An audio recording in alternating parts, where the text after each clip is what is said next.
respected officers of yes.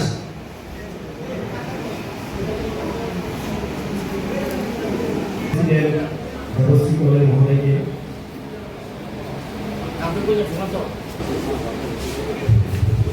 General secretary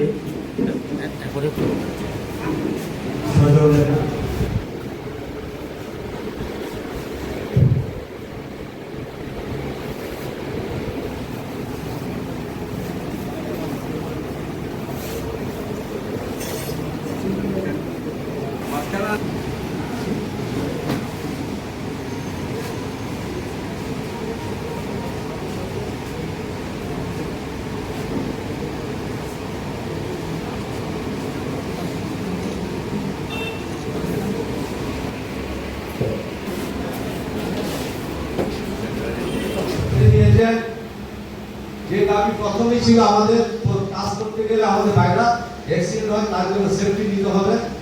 এই safety মাল আমাদের ডিপার্টমেন্টে কোনো অভাব নেই। আপনারা সেফটি মাল নিয়ে কাজ করবেন। এই সেফটি মাল নিয়ে যে কাজ না করার ফলে আজকে সরকার বিরুদ্ধে একটা পত্রিকা প্রচার হয়েছে যে আমাদের এখানে নাকি সেফটি নেই। আমি বলবো যে সেফটি মালের কোনো অভাব নেই। আমাদের এমডি বিশ্বজিৎ বসু স্যার এবং আমাদের কথার সাথে সাথে উনি 7 দিনের ভিতরে প্রত্যেকটি অফিসকে বলে দিয়েছেন যে স্টোরেজ সেফটি মাল আছে, আপনারা রিকুইজিশন দিয়ে সেফটি মাল নিয়ে যান।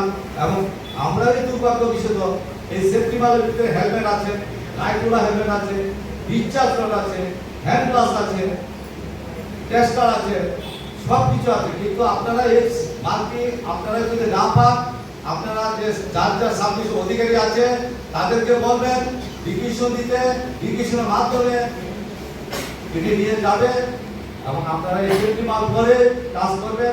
আর যেমন এই কোনো এরকম সংবাদ মানে আমাদের সংবাদ না আসে, এটা সরকার বিরুদ্ধে সংবাদ হয়ে যায়।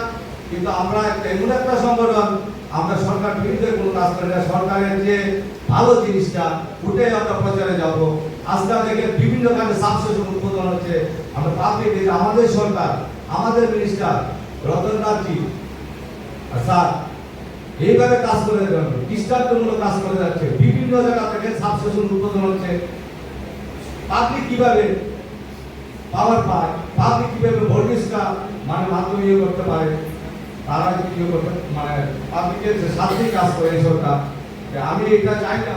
সরকার যেহেতু আগে দেখে কোনো কিছু পেতে হলে আমরা আন্দোলন করতে হতো, এখন আন্দোলন আমরা চাইছি এখন এই ভারতীয় মজদুর সংঘের যতগুলি অ্যাফিলিয়েটেড ইউনিয়ন রয়েছে, এই অ্যাফিলিয়েটেড ইউনিয়নগুলি কনফারেন্সের মাধ্যমে স্টেট লেভেল এবং জেলা লেভেল কনফারেন্সের মাধ্যমে সুসংহতভাবে একটা সঠিক দিশায় যাতে আমাদের সংগঠনকে নিয়ে যেতে পারি, সুশৃঙ্খল এবং মজবুত করে তুলতে পারি, এই লক্ষ্যে প্রতিটা জেলাতে ইউনিয়নের জেলা কমিটি গঠিত হচ্ছে কনফারেন্সের মাধ্যমে। আজকের দিনে ধলাই জেলাও একটা কনফারেন্স হচ্ছে, আমাদের ইউনিয়নের জেলা কমিটি এবং বিভিন্ন ইউনিয়নের কনফারেন্স আজকের দিনে সংগঠিত হচ্ছে। আমরা জানি ভারতীয় মজদুর সংঘের একটা অরাজনৈতিক ট্রেড ইউনিয়ন 1955 সালে 23 জুলাই শ্রদ্ধেয় দত্তপন্থ ইংরেজি আমাদের ভারতীয় মজদুর সংঘ প্রতিষ্ঠিত করেছিলেন ভোপালে। 1955 সাল থেকে শুরু করে আজ 2025 70 বছর সম্পন্ন হয়েছে এবং এই 70 বছর পদার্পণ এবং সমাপনকে কেন্দ্র করে ভারতীয় মজদুর সংঘ অখিল ভারতীয় স্তরে বিভিন্ন কর্মসূচি 1 বছর ধরে বিভিন্ন কর্মসূচি হাতে নেওয়া হয়েছে। ঠিক সেইভাবে এই অঙ্গ হিসাবে আমাদের অখিল ভারতীয় স্তরে বিগত 23 জুলাই 2025 দিল্লিতে আমাদের একটা বড় একটা জমায়েত সংগঠিত হয়েছিল।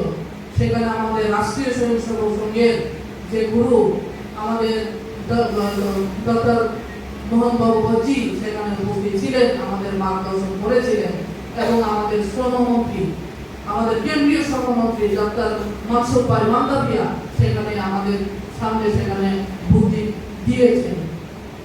এরকম ভাবে সেই অঙ্গ হিসাবে আমাদের ত্রিপুরা রাজ্যেও 23 জুলাই 2025-এ গত 23 জুলাইয়ে আমরা ইউনিয়ন ভিত্তিক জেলা ভিত্তিক বিভিন্ন ধরনের সামাজিক কর্মসূচি আমরা হাতে নিয়েছি এবং আমরা বিভিন্ন ধরনের কর্মসূচি আমরা পালন করেছি।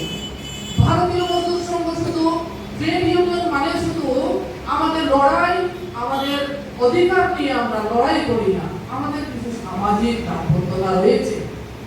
ভারতীয় মজদুর সংঘ শুধু আমাদের দাবি দাওয়া নিয়েই আন্দোলন সংগঠিত করে না, ভারতীয় মজদুর সংঘের নীতি আদর্শ আমাদেরকে পাথেয় করে আমাদের যে ভারতীয় মজদুর সংঘের যে উদ্দেশ্য রাষ্ট্রকে পুনর্নির্মাণ করা, রাষ্ট্রকে পুনর্নির্মাণ করা এবং রাষ্ট্রের প্রতি অনুগত প্রদর্শন করে রাষ্ট্রকে পৃথিবীর সর্বশ্রেষ্ঠ রাষ্ট্র হিসাবে যাতে পরিণত করতে পারি, সেই জন্য আমাদের ভারতীয় মজদুর সংঘ অন্যান্য ক্ষেত্রের মধ্যে একটা ক্ষেত্র হচ্ছে যে রাষ্ট্র নির্মাণে যে ভূমিকা পালন করে নিজের ত্যাগ, শ্রম, তিতিক্ষা দিয়ে আমাদের রাষ্ট্রের জন্য নিজেকে নিয়োজিত করে, এরকম একটা ক্ষেত্র হচ্ছে ভারতীয় মজদুর সংঘ।